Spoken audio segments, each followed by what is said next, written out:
Welcome back, y'all. I'm here with health coach Tolu, and I'm definitely honored for her to even show up and make this episode even possible. To definitely get some education and education for the youth for better health and better health awareness. Just going more into it, who is Coach Tolu?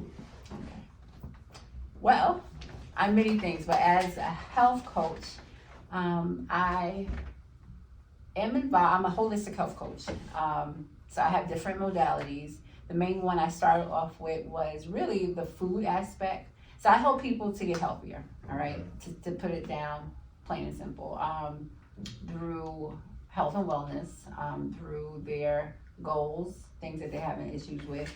I suggest and I make vegetarian food, and I coach people, meaning that I'm different from a person who would just go out and read a Google article and say, okay, I'm gonna be healthy. No, we actually look at the whole person. We look at you from, your health history, what you had, what you used to eat when you were 7 years old, issues with health in your family. So I help you step by step with whatever goal you have. I'm also a womb sauna practitioner, which means I work with the women's yonis, herbal steams to help them to really be healthy. What else do I do?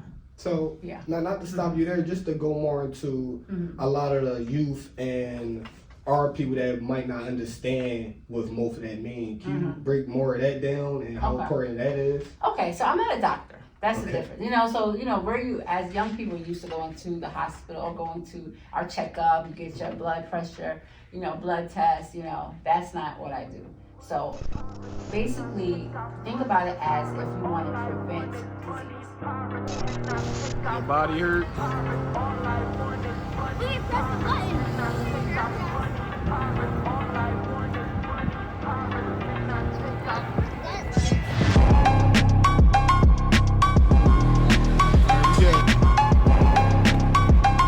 Come on, y'all.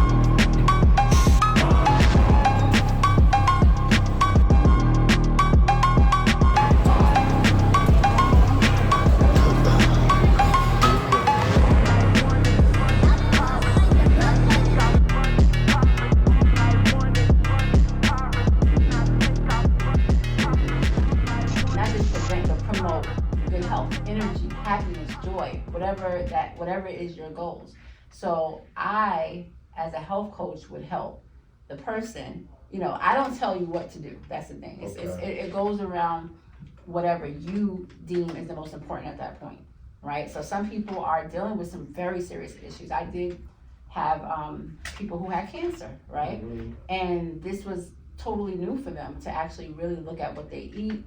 Even if they thought they were eating healthy, there's certain things that their bodies may be sensitive to. So I guess to break it down, think of me as like a teacher, how you would think of, but more like a tutor, because I'm working closely with you, like one-on-one, unless I'm doing like a group type of health approach. And a coach, think about a coach. If you ever played basketball, football, that person is rooting you on. That person is also giving you constructive criticism, so they're seeing things that you may not see, So as a health coach, I am committed to helping you to be the best you can. So not just with what you eat. So I'm a holistic health coach. My business name is Ashe Holistic Health. And holistic means that we look at what you eat, we look at your relationships, we look at your spirituality, and we look at your like your movement, your healthy movement, because we are not one-dimensional. So. What do you mean by going to we're not one-dimensional? Meaning that, most people connect health with food. Like, okay, I gotta eat my vegetables. That's what it means to be healthy. And it's like, no, there's people who eat very healthy, but their relationships are in shambles, because they're not paying attention to their emotional health. They're not paying attention to things that happened in their past. They haven't worked on that.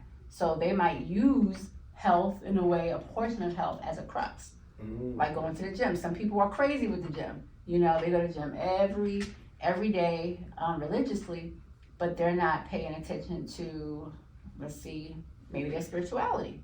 And I don't mean religion when I say spirituality. I mean being connected with who you are on the inside. You know, like really connected with what moves you, what's important to you, what's your purpose. You know, so you have to look at those different dynamics when you look at the person. Okay. Yeah. Where you from originally? Brooklyn. Brooklyn. Brooklyn. You know, I can't just say Brooklyn. Yes, I'm from Brooklyn, New York. Grew up in Brooklyn. Lived there most of my life. Well, not at this point. Because I went to college. After college, at 18, I went to Virginia. You left Brooklyn? Yeah, I went to college at Norfolk State University at HBCU. Okay. And then, you know, moved to Philadelphia. I was only supposed to be here for 2 years, and it ended up being 20 years. So that happens. Everybody you comes to everybody comes to Yes. So. Yeah. Well, so going into Brooklyn, where would you say when you start finding a passion towards health and wanting to pursue that? Or was it later down in life? No, actually, it did start in Brooklyn, but it was more with I would say me being politically active. You know, I wanted to be a person who helped. I just cut that right. Hey, intermission.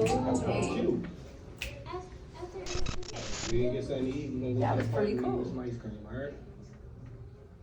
Now, can y'all give me 30 minutes? I'm gonna be right back. We'll be done. Alright. That was really cool. That was like a commercial. I don't know how. You have to look. You have to put that. I don't know how you would edit that in. Like, oh, little intermission. That's gonna be just like that. So, that was cool. where we stopped at? No, like how I started in New York. Okay, let me make this a long story short. So I met this sister. Her name is Melody.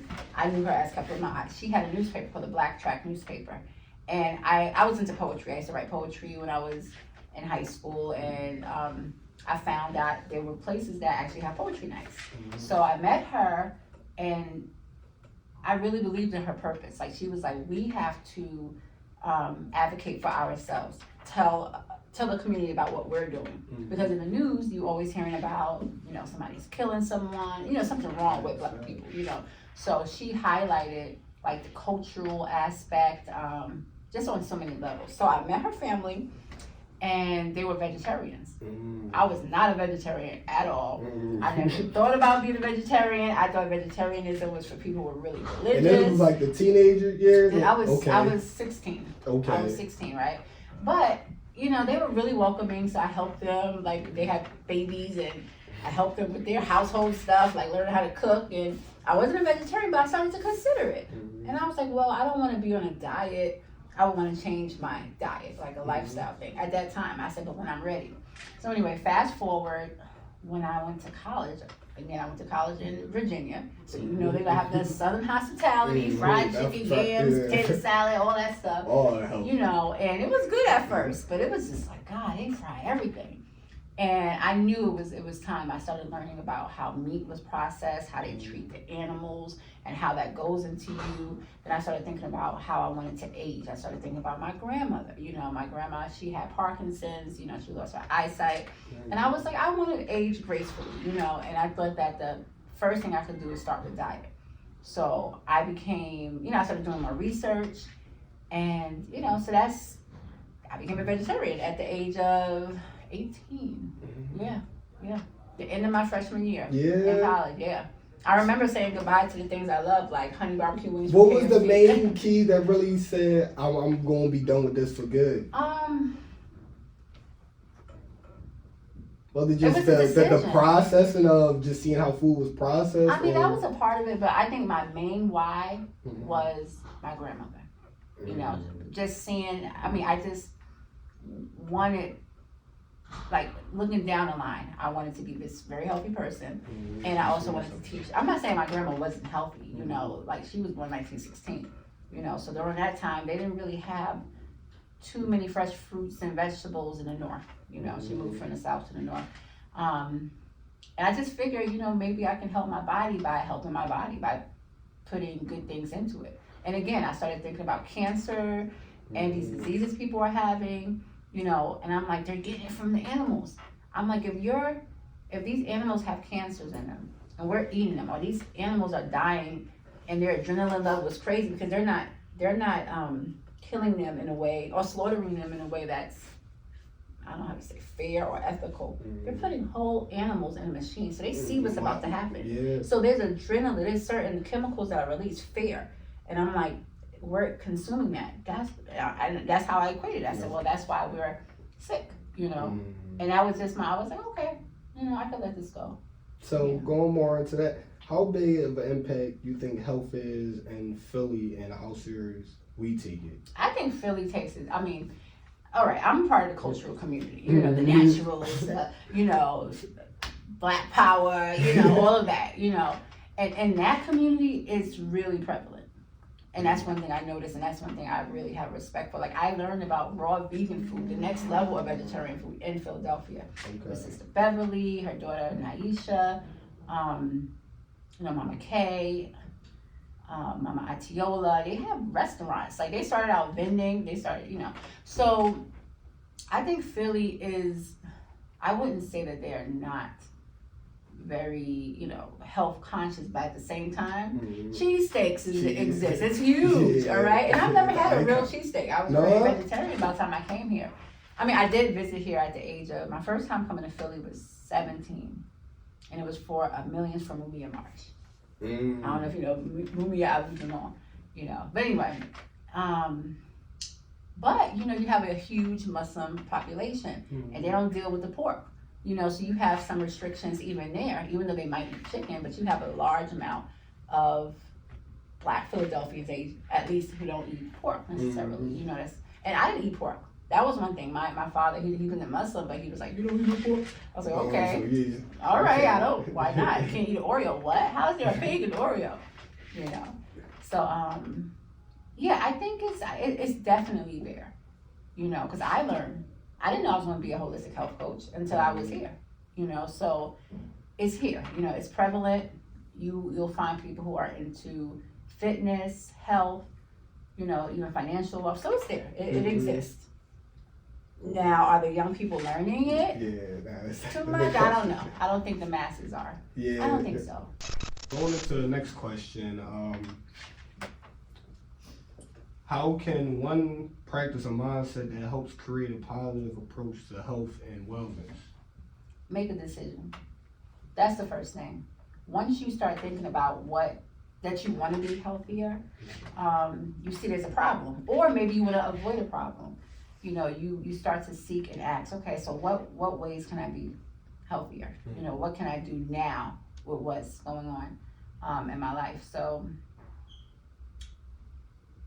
first step is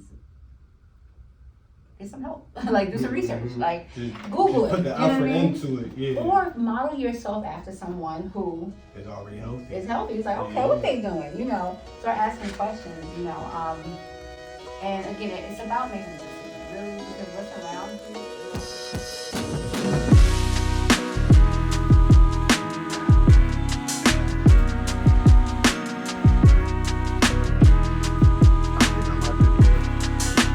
Take two, I think I locked the door. Say it again. How you doing?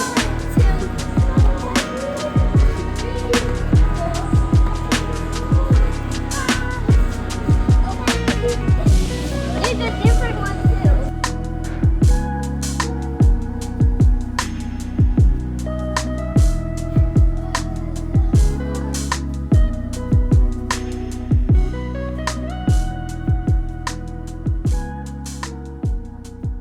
That's another thing. Surround yourself with people who you want to emulate in that way. And if you don't find that group yet, because I just so happen to find it, I think when you start putting forth an effort and a mindset, you're going to be attracted and pulled to those people, to those groups, you know. But, you know, just making that decision. Certain things we know we're not supposed to do. Like, you know, you're not supposed to be eating all that candy, soda. Like, you know you're not. So for somebody that always got the mindset and always want to be healthy, how can they get on that path while he still is drinking the junk food, the sodas and all that, but they always tell themselves, all right, tomorrow I'm going to do it, or tomorrow. Oh, get a coach. I'm just thinking about, okay, adults.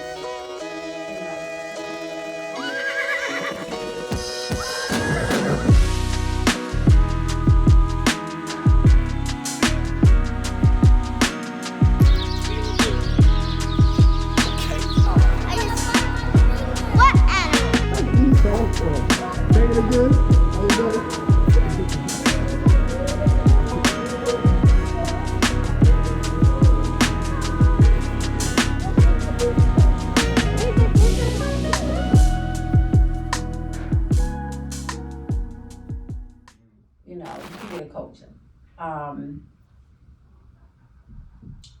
So what age were you? I was definitely grown when it comes to the Okay. adulthood. Definitely in adulthood. Definitely even later down the line. I say get it. I mean, or I'm gonna advocate because I'm a health coach. Like if you are having problems putting yourself on the right track by yourself, right?